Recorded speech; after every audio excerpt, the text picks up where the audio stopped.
크고 비밀한 일입니다.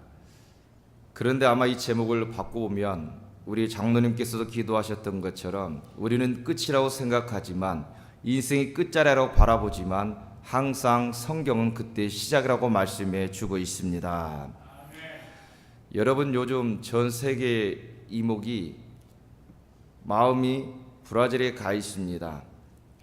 온 나라마다 국가의 대표성을 가지고 올림픽을 하고 있기 때문에 그렇습니다.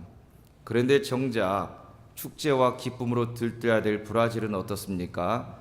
지금 호세프 대통령이 탄핵을 당하게 됩니다. 하원을 통과했고 이제 며칠이 있으면 상원을 통과하면 탄핵되게 되어 있습니다. 참으로 축제와 기쁨으로 온 세계가 주목하고 즐거운데 그 나라에서는 지금 대통령을 탄핵하는 것 때문에 시위와 많은 문제들이 발생하고 있는 것입니다.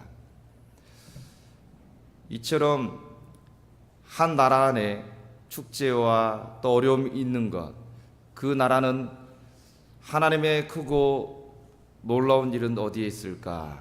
이스라엘 백성들도 그 나라 안에 지금 하나님의 말씀을 전하는 예레미야, 또한 한쪽에서는 바벨론이 예루살렘을 포위하고 함락 직전에 있으므로 하나님의 놀라운 일이 어디 있을까? 우린 현실을 살아가면서 매일처럼 내 삶의 어려운 문제와 갈등의 문제 가운데서 하나님의 도우심과 응답은 어디 있을까? 이런 우리는 고민을 하게 됩니다. 이런 고민의 정답을 오늘 본문에서는 우리에게 가르쳐주고 있습니다. 먼저 하나님께서는 절박한 이스라엘 백성들의 문제 가운데 개입하십니다. 그리고 하나님은 오늘 당신의 크고 비밀한 일을 말씀해 주고 계세요. 그런데 그 크고 놀라운 비밀의 말씀을 전해주시면서 4절 5절에 보니까 하나님은 그 놀라운 일을 이스라엘 백성들이 생각과는 좀 다릅니다. 지금 이스라엘 백성들은 예루살렘을 바벨론이 포위하고 있습니다. 함락시키려고 풍전 등화 앞에 서 있는 이스라엘 백성들의 모습 생각해 보십시오. 금방 왕궁과 자기의 집과 모든 나라가 망하고 포로를 끌어갈 위기의 상황이 놓여 있습니다. 그런데 하나님의 뜻은 예레미야를 통해서 바벨론에게 항복하라고 말씀하시는 것이 지금 하나님의 뜻입니다. 여러분, 이게 믿어지십니까? 하나님은 예레미야를 통해서 내 뜻은 너희가 바벨론에게 항복하는 것이 내 뜻이라고 말합니다. 그런데 지금 이스라엘 백성들은 그 누구도 그것을 믿지 못할 것입니다. 그래서 그렇게 말한 예레미야를 지금 감옥에 가둬버렸습니다.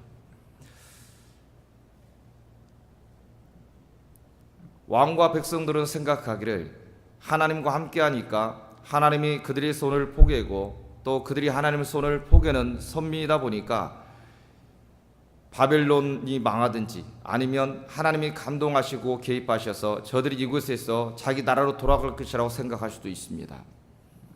그런 기대를 가지고 간절히 기도한 사람도 많을 것입니다. 그런데 하나님은 그들을 향해서 항복하라고 말하고 있는 것입니다. 풍전등화 앞에서 바벨론을 잡혀가는 것이 하나님의 뜻이라고 말씀해 주고 있고 그게 바로 크고 비밀한 일이라고 말씀해 주고 있습니다. 하나님은 지금 그들에게 현실에 죽고 사는 문제에 놓여 있는데 지금 하나님은 그들을 향해서 70년 후에 포로 생활이 끝난 다음을 이야기하고 있습니다. 이게 여러분 믿어지고 생각되어집니까? 그래서 예레미야도 지금 답답해합니다. 그래서 하나님께 울부짖으며 기도할 때 하나님은 예레미야에게 한 가지 사촌의 밭을 사서 그리고 그 사촌의 땅을 매매하고 매매 증서를 항아리에 담아 두라고 말합니다.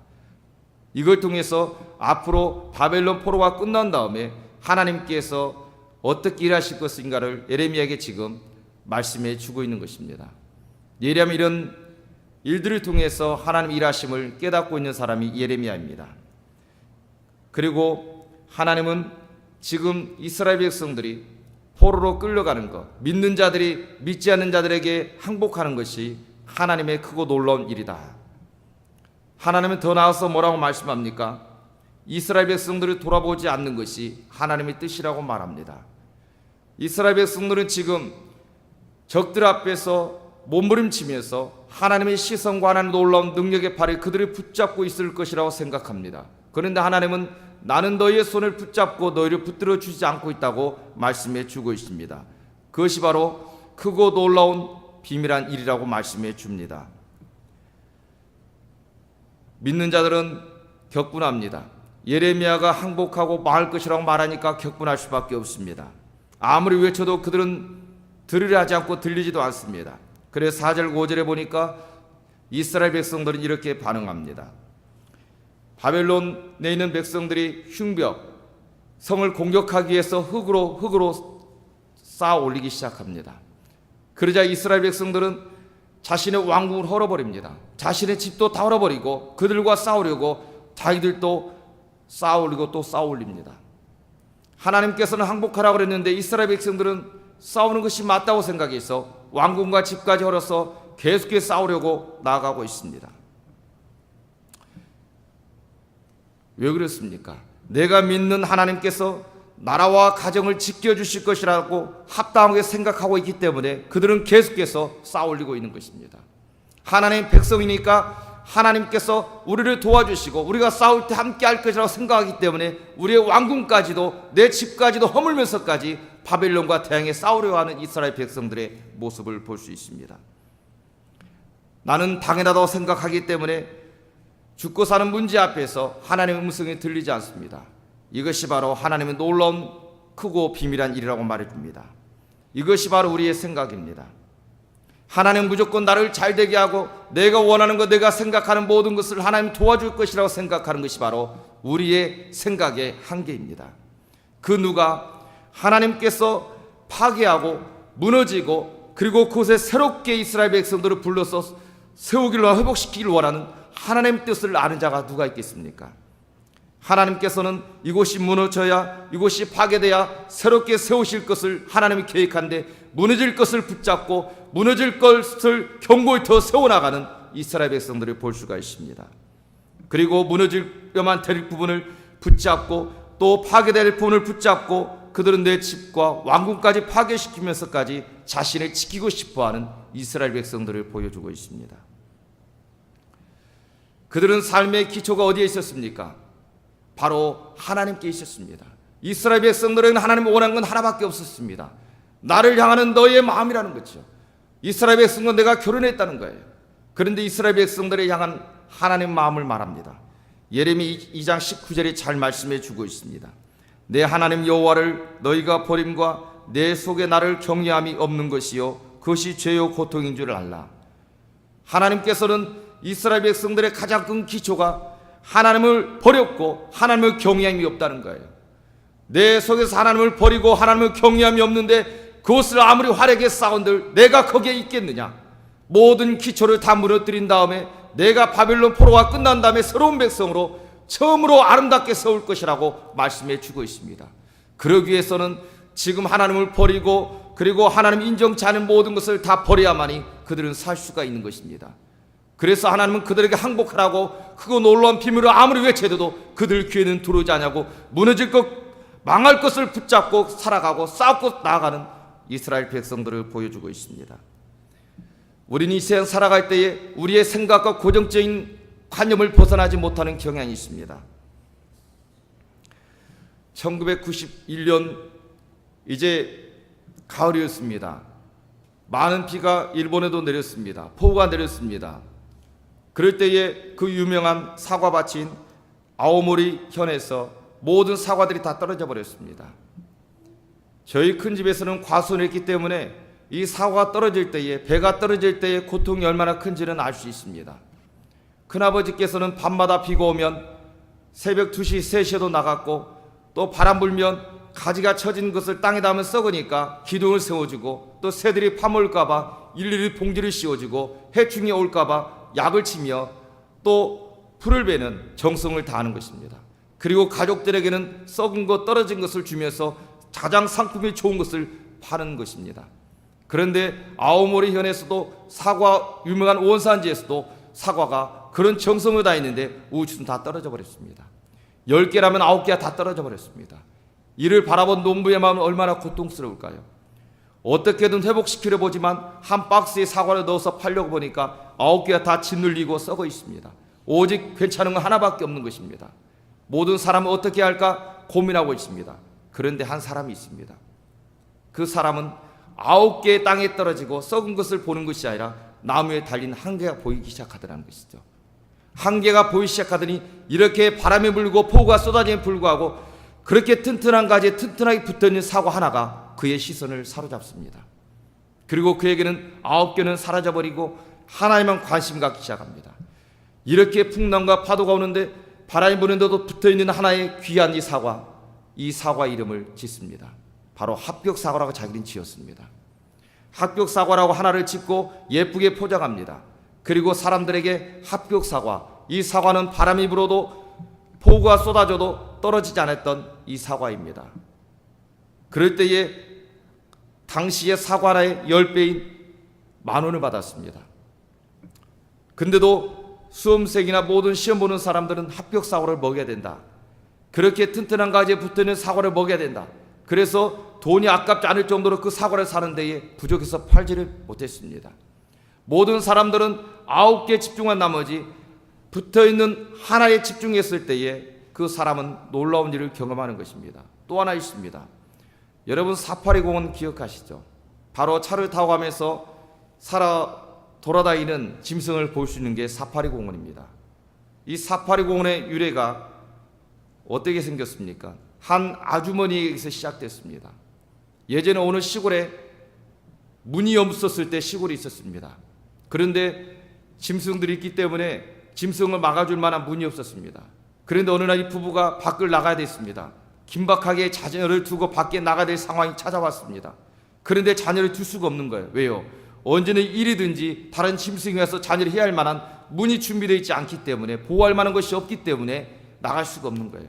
그래도 나갈 수밖에 없기 때문에 생각한 국립 끝에 엄마가 뭘 했느냐면 아이를 넣어놓고 아이를 위해서 커다란 창살과 틀을 만들어 놨습니다. 그리고 아이를 그 안에 집어넣고 나갔습니다. 아니나 다를까 나갔다 오니까 아이가 이 아이 창살 안에 있는 이 아이를 향해서 그 박스를 계속 맴돌고 있는 이리가 있었습니다. 엄마는 이 이리를 쫓아내고 아이를 기쁘게 건져냈습니다. 이 사실이 매스컴을 타고 사람들에게 알리기 시작했습니다.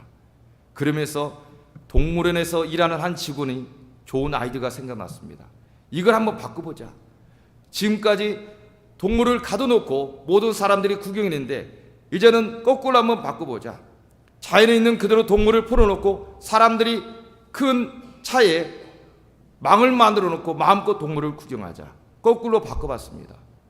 그러면서 동물은 자연 가운데 생명력 있게 뛰어다니고 사람들은 버스를 만들어서 버스에 창살을 두고 마음껏 공원 가서 구경하는, 서로가 유인하는 것입니다. 이처럼 우리는 조금만 생각을 바꿔보면 우리는 하나님의 놀라운 크고 은밀한 일을 볼 수 있는 너무나 많은 것이 있습니다. 근데 자꾸 우리 제한된 사고 때문에 우리는 하나님의 놀라운 크고 비밀한 일을 보지 못한 채에 현실에 묶여서 하나님의 뜻이 저곳에 있음에도 불구하고 무너질 것을, 사라질 것을 붙들고 살아갈 수밖에 없는 더 견고히 세워가는 우리 인생을 말씀해 주고 있습니다. 사랑하는 성도 여러분, 오늘 또 하나님은 말씀합니다. 또한 믿는 자들이 지키고 싶은 것을 심판하는 것이 크고 비밀한 일이라고 말씀해 주고 있습니다. 모든 사람은 내 집과 궁을 지키고 싶어 합니다. 그런데 하나님은 5절에 말씀합니다. 내가 나의 노여움과 분함으로 그들을 죽이고 그들의 시체로 이 성을 채우게 하였나니 이는 그들의 모든 악행으로 말미암아 나의 얼굴을 가리어 이 성을 돌아보지 아니하였습니다. 하나님께서는 이스라엘 백성들을 돌아보지 않겠다고 말합니다. 그들은 얼마나 절박합니까? 사람은요, 평소에는 그렇게 하나님 없이 살다가도 바벨론 포로에 끌려가고 이제는 포로 망할 것 같으면 얼마나 하나님을 찾겠습니까? 그런데도 하나님은 그들을 향한 시선을 가지 않겠다고 말합니다. 왜 그렇습니까? 예레미야 2장 25절에서는 그들은 이방신을 섬겼고 예레미야 7장에서는 그들 삶에 죄악이 넘쳐났다고 말합니다. 하나님은 그들은 버렸습니다. 그리고 그들 속에 하나님은 경외함이 없습니다. 그럼 뭐가 있겠습니까? 그들이 하나님이 그들을 버린 것이 아니라 그들이 하나님 버렸습니다. 그들 속에 하나님은 경외함도 없는데 지금 하나님이 버리고서도 그들은 지금 하나님을 찾고 있는 이중성을 하나님이 지적하고 있는 것입니다. 오늘날 우리는 하나님이 없는 것처럼 살아가면서도 어려운 순간, 위기의 순간에는 하나님 내 편이 될 것이라고, 하나님 나를 도와줄 것이라고 우리는 살아가고 있지 않습니까? 하나님께서는 이스라엘 백성들을 망하게 하고자 그들로 포로로 보냈습니까? 아닙니다. 다시 내가 너를 정금처럼 불러들일 것이다. 다시 처음처럼 내가 포로에서 데려와서 아름답게 너를 세우고 할 것이다. 하나님의 축복된 백성으로 내가 붙들어 줄 것이라고 하나님 말씀해 주고 있습니다. 사랑하는 성도 여러분, 결국 하나님께서 우리에게 말씀하신 건 뭡니까? 바로 크고 놀라운 비밀이란 것은 우리의 삶 가운데 다시 한번 하나님을 찾고 우리의 삶 속에 하나님의 경외함이 넘쳐날 수 있기를 간절히 소원합니다. 그래서 오늘 또 하나님은 말씀하고 있습니다. 이스라엘 백성들이 아무리 말해도 깨닫지 못하는 그들을 향해서 예레미야는 지금은 창사를 붙잡고 울고 있는 거예요. 크고 놀라운 비밀을 깨닫는 자는 창사를 붙들고 갇혀서 울고 있는 것입니다.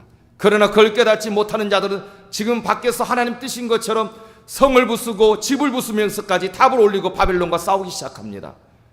결국은 그들은 망하게 됩니다.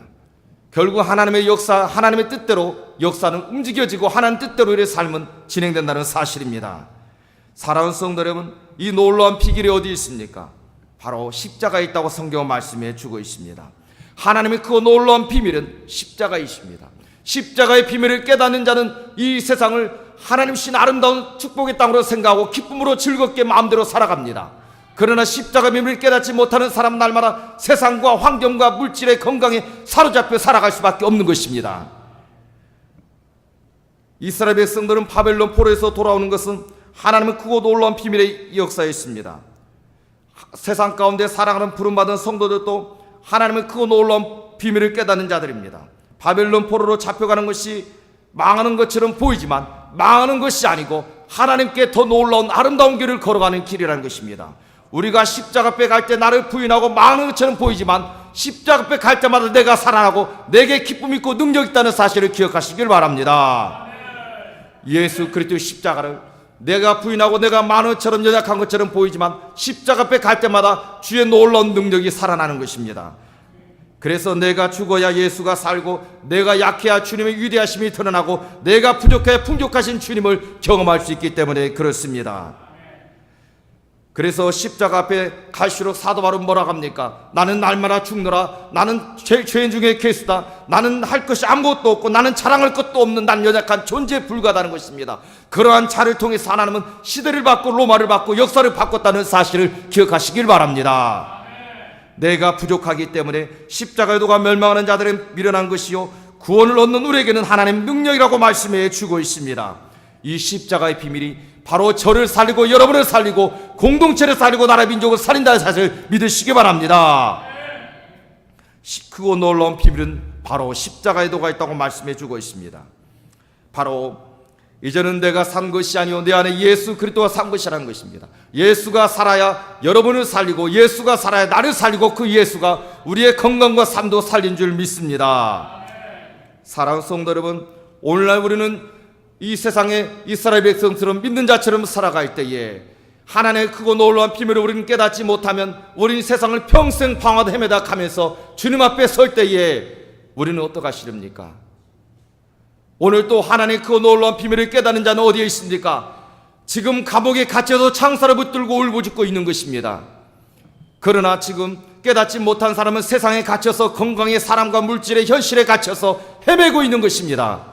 오늘 또 저와 여러분은 어떻습니까?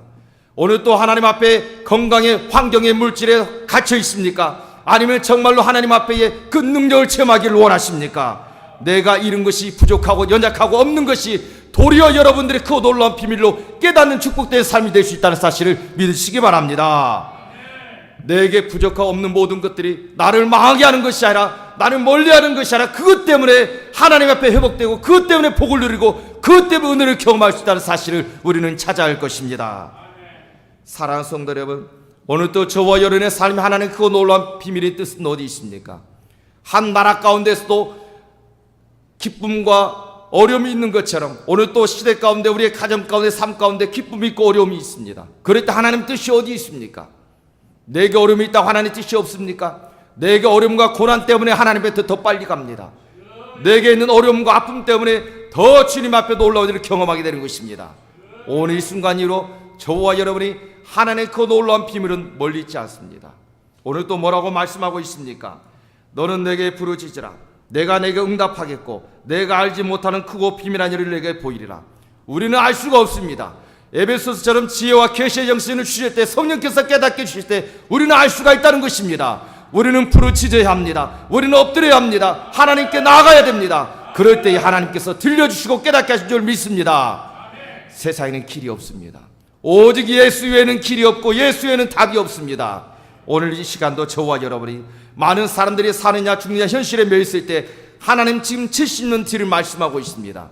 우리는 오늘 당장의 눈에 보이는 게 집중할 때에 저와 여러분의 삶의 공동체에 하나님은 앞으로의 계획을 말씀하고 있는 것입니다. 오늘도 저와 여러분이 가슴을 활짝 피고 하나님께 자신감을 가지고 담담을 가지고 하나님의 그 놀라운 비밀을 볼 수 있는 그 은총을 누릴 수 있길 주의 이름으로 간절히 축원합니다. 기도하겠습니다.